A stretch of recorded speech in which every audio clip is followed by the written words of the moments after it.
Программа расселения жильцов из аварийного фонда в Коми в отдельных муниципалитетах дает сбой. Жители в сети жалуются на состояние жилья. Накануне Юрган рассказывал о рухнувшем потолке в подъезде ветхого многоквартирного жилого дома в поселке Кожва Печорского района. В аналогичной ситуации оказались и жители 10-го дома по улице Плеснина в Ирайоле Сосногорского района.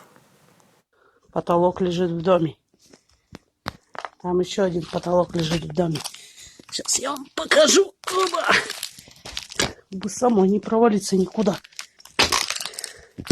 Еще один потолок лежит в квартире.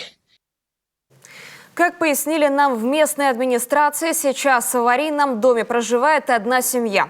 Остальные жители уже переехали. Расселить объект полностью должны до 2026 года. Тем временем в республике к концу следующего года планируют расселить около 60 тысяч квадратных метров.